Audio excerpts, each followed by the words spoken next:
On July 7, 2006, a user under the name Box uploaded a new location to the website Urban Exploration Resource. The listing looked routine, an abandoned hotel in Atlanta, but buried in the photo gallery was a horrifying set of images that would set off one of the darkest internet mysteries that remains unsolved. Urban Exploration Resource, or UER, is an old online forum built around people documenting and discussing abandoned buildings and other forgotten urban spaces. This particular location was an abandoned hotel somewhere in Atlanta, Georgia, where Box and a few friends had gone to photograph whatever had been left behind before the building was cleared out. At first, nothing about the hotel seemed unusual. It had 4 floors, rows of ordinary-looking rooms, and wide interior walkways that looked down over a pool in the center of the building. And judging by the personal belongings still scattered throughout some of the rooms, it could not have been emptied very long ago. According to Box's own description of the location, though, the final chapter of the hotel had been anything but quiet. This hotel was built in 1972, renovated in 1993. It spent most of its life as a major chain hotel. In 2004, the hotel became independent of the major chain. The main business model after that was a long-term stay hotel. This attracted many drug dealers and other illegal business to the hotel, and it was raided by the DEA and local authorities at least once.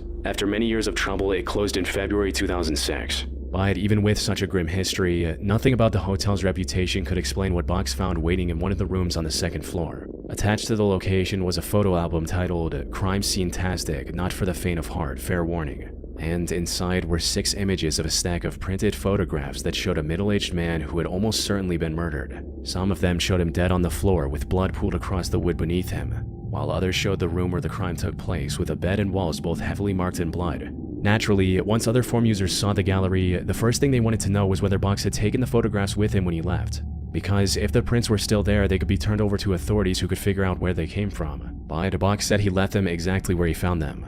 According to him, there were, quote, authorized people gutting the place, and he didn't want to be seen taking anything. He also explained how the photos were too morbid, and he'd been in too much shock to even consider it. Instead, he posted a map link to the location so anyone in the area could go and retrieve the photos for themselves.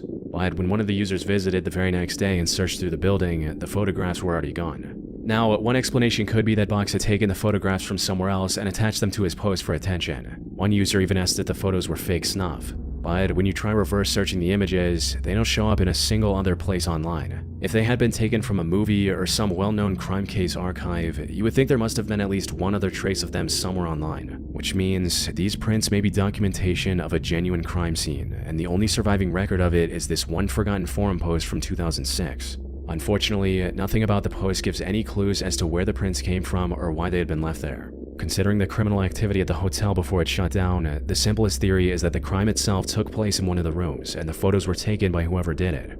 Maybe they were supposed to be trophies or some kind of record the killer never expected anyone else to find.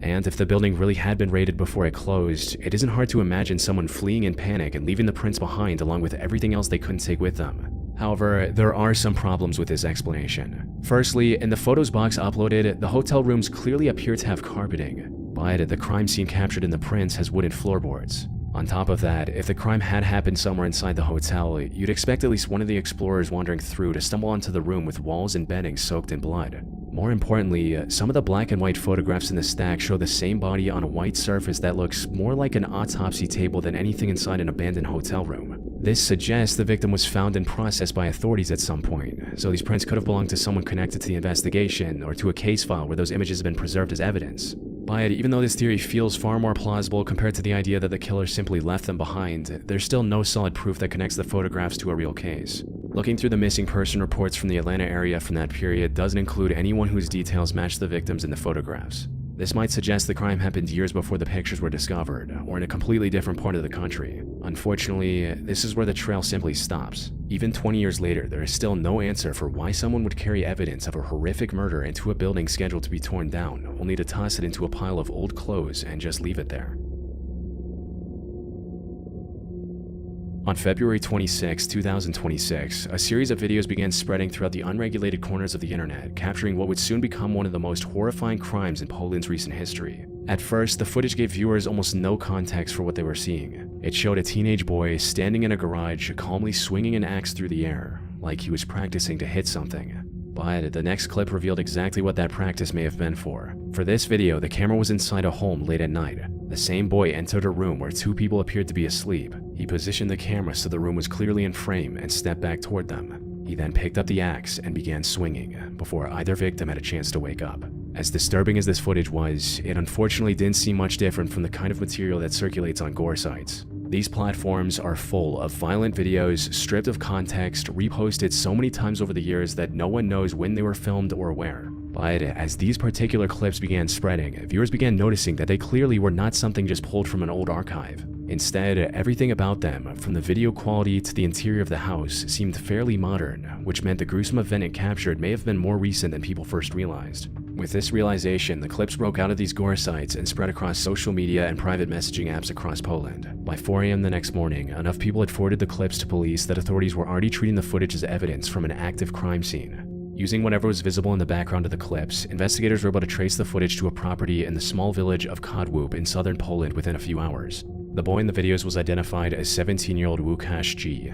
When officers arrived at the home, their worst fears were confirmed. They had found his 38-year-old stepfather and 87-year-old great-grandmother lifeless, right where the camera had shown them being attacked. With the crime now confirmed, officers began searching the area surrounding the property, which led them roughly 45 kilometers away to a cluster of bushes by a nearby river where Łukasz was hiding. Given what had just been found inside the house, many would have expected him to panic, run, or try to deny what happened. But the 17-year-old showed no resistance during his arrest and seemed unnervingly calm. His behavior made it almost impossible to make sense of what was going on or what his motive was, until investigators found one last piece of media he had uploaded after the crime. It was a roughly 2-minute video titled "My Last Statement." In it, Łukasz sat in front of the camera and introduced himself as a family murderer before admitting that he had killed 2 people inside his home. Speaking in the same flat, detached tone throughout, he then described the days leading up to the murders. He claimed that someone at work had been humiliating and insulting him for weeks until he felt he simply couldn't take it anymore. But instead of directing his anger toward the person he claimed had mistreated him, Łukasz turned it toward his own family. In his mind, because his stepfather kept pushing him to go back to that same workplace, he had somehow become part of the very thing tormenting him, and so had everyone else living under that roof. Rather than sounding horrified by what he had done, Łukasz started justifying his crime, saying that, in his opinion, murder was a part of human life, that people had been killing one another since the beginning, and that the only difference now was that someone like him would be called a psychopath for it. Despite that self-awareness, he insisted that he wasn't sick and promised that he wouldn't take another life again. But to anyone watching the videos, his insistence that he wasn't mentally ill was the clearest sign that he was. On one hand, he looked composed enough to lecture a camera about the nature of killing, yet on the other hand, he was unable to see anything wrong with the 2 bodies he'd just left behind. Looking back, it's hard not to see him as a deeply disturbed teenager who gradually lost his grip on reality. Eventually, Łukasz was charged with double homicide and now faces up to 30 years in prison. In the time since, the videos have largely been scrubbed from the internet, with Polish police asking people to stop sharing them out of respect for the families. Unfortunately, footage like this never truly disappears, and continues to get passed around in the darkest corners of the internet. The internet is just one of those things that has a way of pulling you into places you never expected to end up. Researching these videos, I constantly get lost in endless forums and disturbing websites where before I know it, my entire day has been lost. It can be very easy to forget to make time for the important things. Things like scheduling a doctor's appointment, something we all need to do at one point or another. But it's easy to put off because the process is exhausting, what with calling offices and sitting on hold and all that. Today's video is sponsored by ZocDoc. ZocDoc is a free website that helps you find and book high-quality, in-network doctors, all based on your own preferences. You can search through the 200+ specialties offered on ZocDoc and see which doctors take your insurance and read reviews from real patients before deciding who feels like the right fit for you. They have over 150,000 providers across all 50 states, covering everything from primary care and dentistry to dermatology and eye care. You can book in-person or video visits, see real-time availability, and schedule instantly with no phone calls required. Appointments made through ZocDoc typically happen within just 24 to 72 hours, and sometimes even the same day. Taking care of your health just got way more convenient. Go to my link in the description at ZocDoc.com/chillingscares to get started and check that appointment off your to-do list. Thanks to ZocDoc for sponsoring this video. In December 2014, a Japanese website appeared online with a slogan on its homepage that immediately explained the kind of depraved place it was. When translated to English, it read, "I wish my husband would die right now. I think about it every day." The site was called danasheen.com, which translates to diehusband.com, and it functioned as an anonymous forum where wives could write about the men they were married to. First looking at the site, most of the entries read like desperate venting from women who had been holding something in for years. "Nothing good has happened in the 10 years I've been with this guy. He thinks it's okay when I'm not good and complains if he doesn't like something. Does the world revolve around him? I'm just annoyed by being with this rude jerk. He's been lying to me for 20 years, and I, being foolish, have been deceived all this time. But I've reached my limit. When I talk to him, he just lies, and when he's at a loss for words, he stays silent. Posts like these fill hundreds of pages on the site, with anonymous wives describing husbands who cheated, gambled away household money, came home drunk, and treated their families selfishly. But digging deeper into the posts, that resentment would sometimes turn into something far more disturbing. You see, the site was themed around the popular manga Death Note.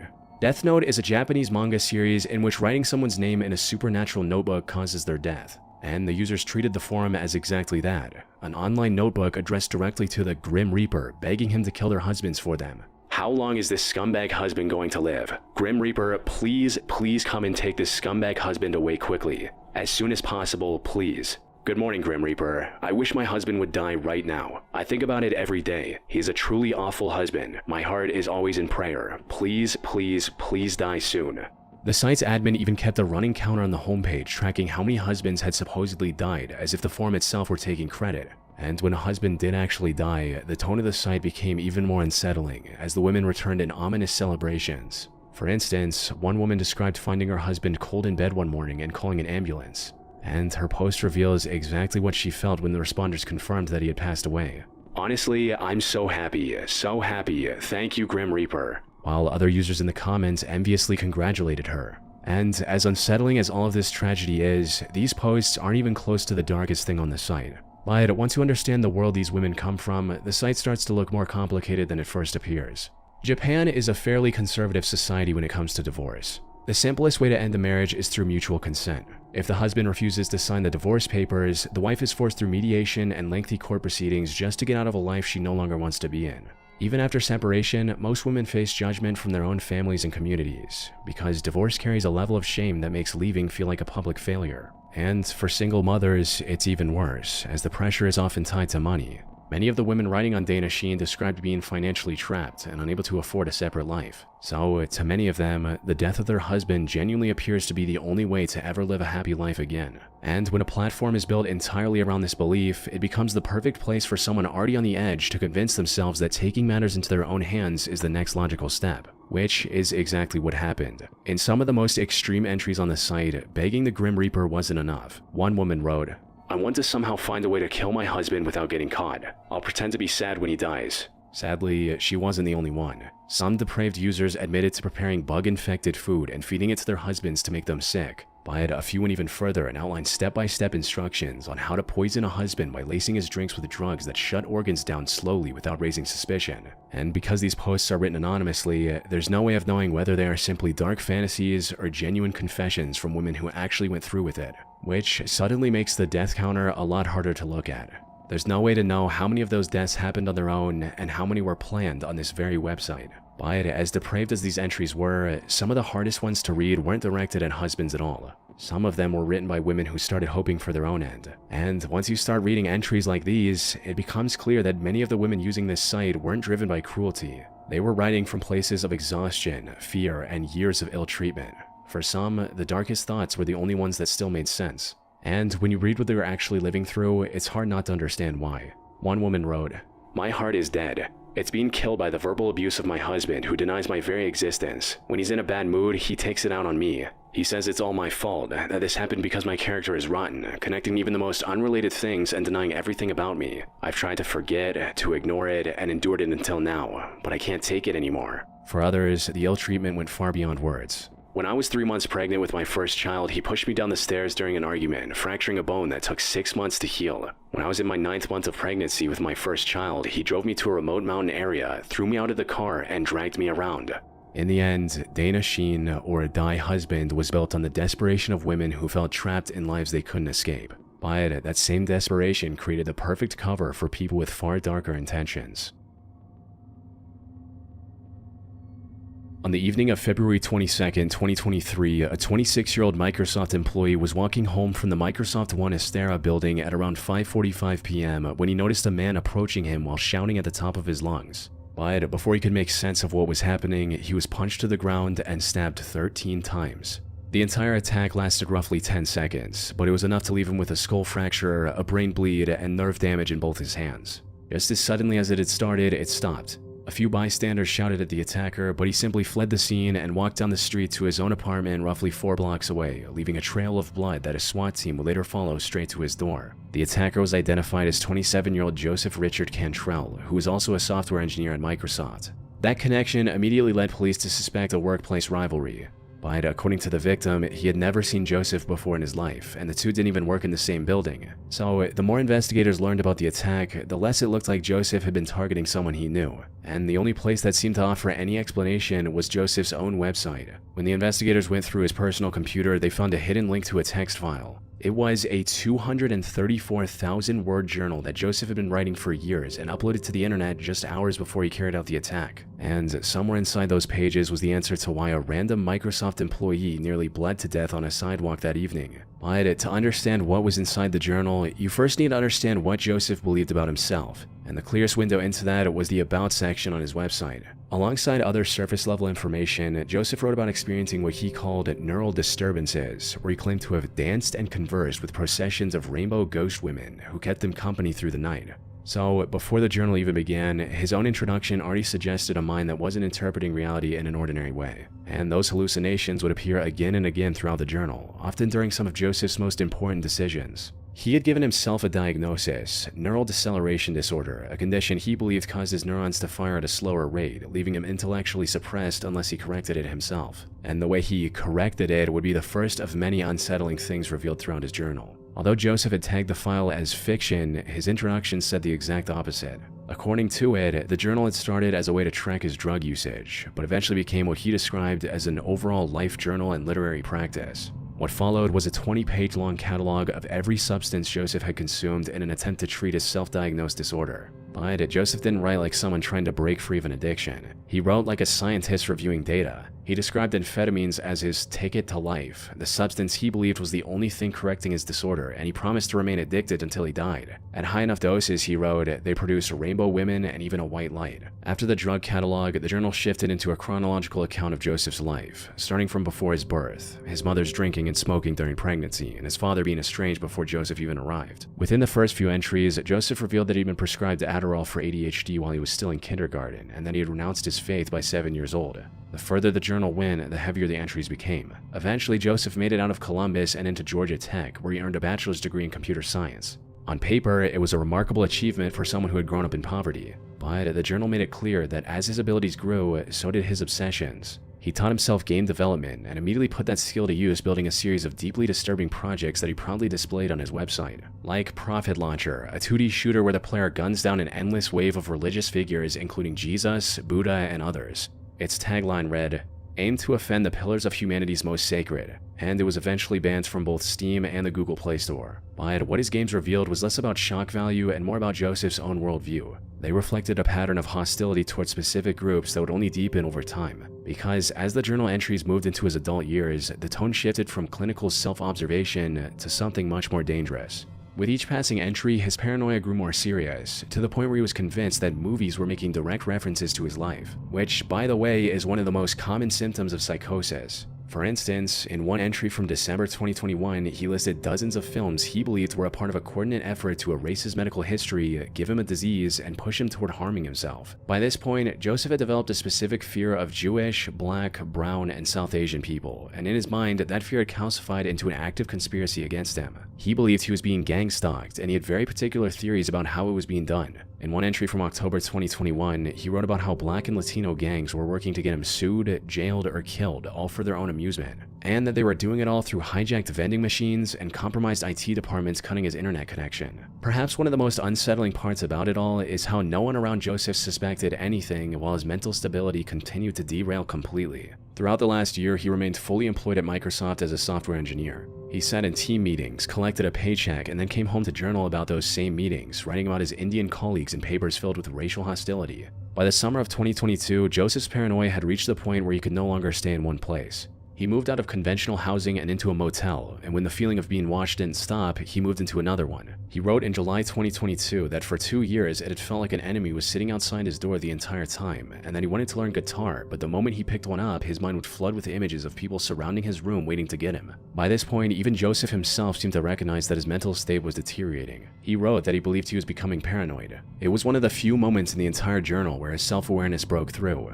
Before it was gone, buried under hundreds more pages of the same spiraling fear. 8 years earlier, Joseph had described the amphetamines as his ticket to life. But after 234,000 words of paranoia, hallucinations, and isolation, it was difficult to see what kind of life that ticket had actually led him toward. Roughly 2 hours after his final entry, he walked out of his apartment and attacked a man he had never met. That man was 26-year-old Vincent Labonte, the Microsoft engineer from the beginning of this story. Vincent underwent multiple surgeries to survive the wounds Joseph had inflicted.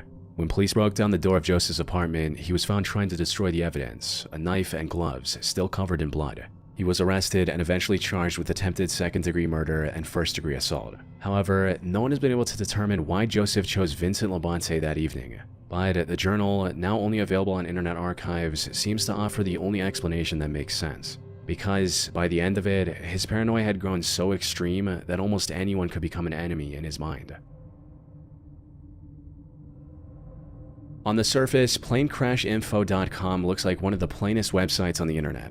In 1997, a researcher named Richard Kabajian created it. As the name suggests, it's an old aviation database that catalogs virtually every plane crash in modern aviation history. But one page on this site contains something far more disturbing than any accident report. The site documents everything from minor landing gear failures where every passenger walked away alive, to crashes that left nothing but wreckage and a death toll in the hundreds. For each of these aviation accidents going back over a century, the site logs various statistical data, including what aircraft was involved, when it happened, how many people were on board, and the number who didn't survive. But in some cases, it also documents how and why they happened, which means that for some of the worst disasters in aviation history, it's possible to trace step by step how a single overlooked mistake ended hundreds of lives. Unfortunately, Aeroflot Flight 3352 was one of those recorded crashes. On October 11, 1984, the aircraft was preparing to land at Omsk Airport when the flying control officer fell asleep and failed to inform the controllers that the runway wasn't clear. When the aircraft touched down at 240 kilometers per hour, the pilots had barely a second to spot the maintenance vehicles directly in their path before slamming into them, resulting in the death of 174 of the 179 people on board. But as disturbing as it is to read these summaries, the most unsettling part of the site is one specific page titled Last Words.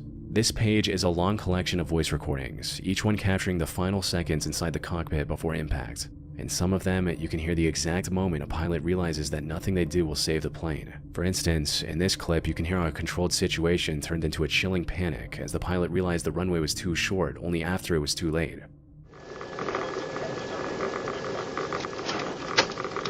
Flaps. There we go. Not flying! Not flying!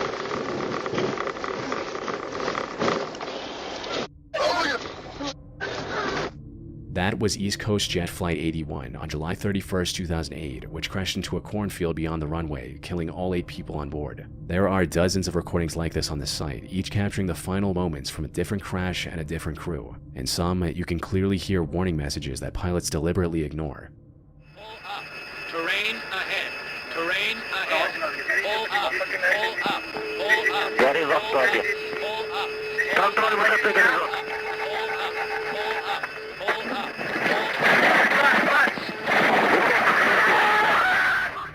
This was Polish Air Force Flight PLF 101, and on that day, pilots had to deal with extremely low visibility due to heavy fog. They attempted a manual descent, but as they got closer to the ground, they were given automated terrain warning alarms. Alarms which they ignored, trusting in their own abilities. The aircraft struck a set of trees and rolled uncontrollably a short distance from the runway. All 96 people on board were killed, including the president of Poland at the time.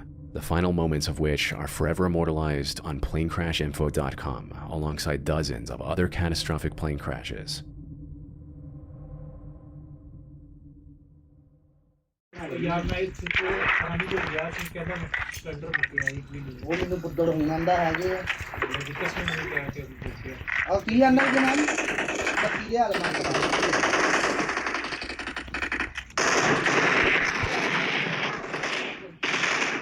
ਲੱਗਣਾ ਵੀ ਸਸਤਾ ਵਾ ਰੋਟੀ ਖਾਣ ਦੀ ਰਾਤੀ ਉੱਤੇ ਨੇ ਚੁੱਕ ਲਈ ਜਾਂਦੇ ਨਾਲ ਇਹਨੂੰ 5 ਮਿੰਟ ਲੱਗਣੇ ਯਾਦ ਨਹੀਂ ਕਰਾਇਆ ਤੂੰ ਅਸਲ ਤੋਂ ਪਹਿਲੇ ਲਿਆ ਕੇ ਰੱਖ ਲਿਓ ਰਾਤ ਨੂੰ ਹਾਂਡੀ ਬਣਾ ਲਾਂਗੇ ਫਿਰ ਸੈਰੀ ਵੀ ਕਰਨੀ ਹੈ ਹੋਟਲਾਂ ਦਾ ਤੇ ਕੰਮ ਵਾਲੇ ਨਹੀਂ ਕੱਲ ਦੇ ਖਾਦੀ ਪਿਆਸ ਨਹੀਂ ਡੁੱਬੇ ਨਹੀਂ ਕੀ ਖਾਦੀ ਰਾਤ ਦੀ ਖਾਦੀ ਹੋਏ ਤੇ ਕਲੇਜੀ ਖਾਦੀ ਗੋਭੀ ਆਲੂ ਪਿੰਗਾਲੇ ਯਸ਼ੀਆਂ ਚੱਲਦੀਆਂ ਨੇ ਖਾਦੀ ਸੀ ਨਿਕਲ ਵੀ ਗਈ ਹੈ ਕੋਈ ਨਹੀਂ